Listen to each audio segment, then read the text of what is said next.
Hey guys, thank you for joining us today for today's recap on our live stream. What we talked about today. Today we just talked about, essentially turned into talking about the resurrection of Jesus, and funny how, the celebration of Easter is coming up, which is really Resurrection Day. We all related to things, but essentially we're just on this unseen path and the seen path. Which side are we choosing? What are we going to invest our lives in?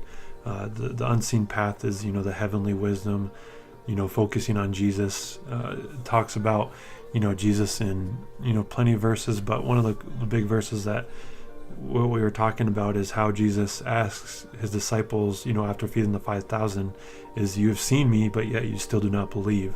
And the question is brought up is like, so, and it also says to walk by faith, not by sight.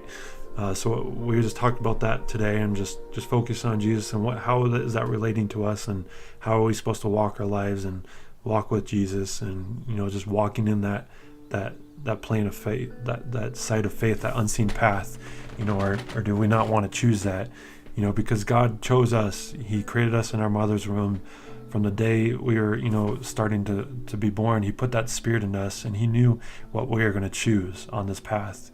Essentially, this earthly, it talks about here in 2 Corinthians that we live in an earthly tent, and that'll be destroyed, and we'll live in an eternal house that was not built by humans.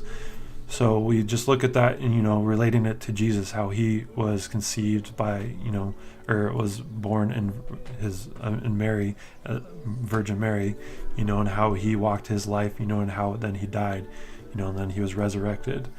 So we just talked about that, and we related it to Lazarus, and just looking how we looked at the story of Lazarus and how he is resurrected. And one thing we notice is the relationship with Jesus, just creating that relationship, building our faith in him.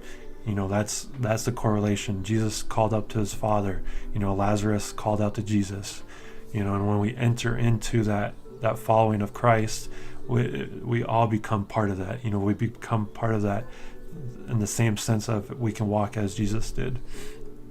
Especially the difference, though, Jesus lived that sinless life, and he fulfilled the law. He came here and he did what was sought to be undoable, and Jesus did that.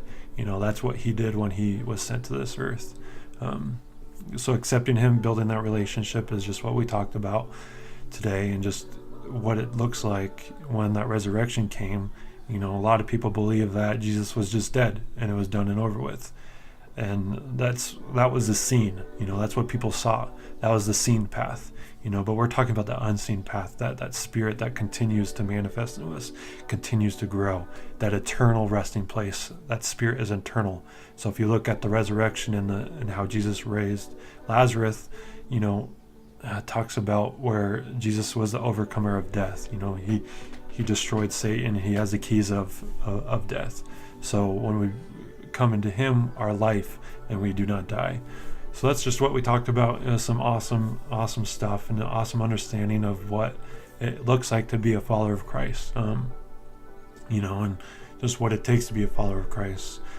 So just want to remind you that take this, pray about it, sit in that quiet place. If you're a non-believer or a believer, seek out, and you're wanting to seek out Jesus and be a part of his eternal resting place, his eternal heaven. Just the greatest advice is just start seeking, start building that relationship, go in that closed closet, get away from everything, just be him and you. And if you don't know him, you're like, oh, who do I pray? Just start talking to him. How do you start a relationship? You just start talking, just start developing that relationship through communication. So any form, any way, there's no wrong way. Just start talking to him. Just say, hey, Jesus, how are you doing? However simple you need to make it is how you can make it. So awesome. That was just a quick recap on what we talked about. We'll be back to talk more about this, and just thanks for joining us. We love you guys, and have a great, great day, and a great, great journey with the Lord. Amen.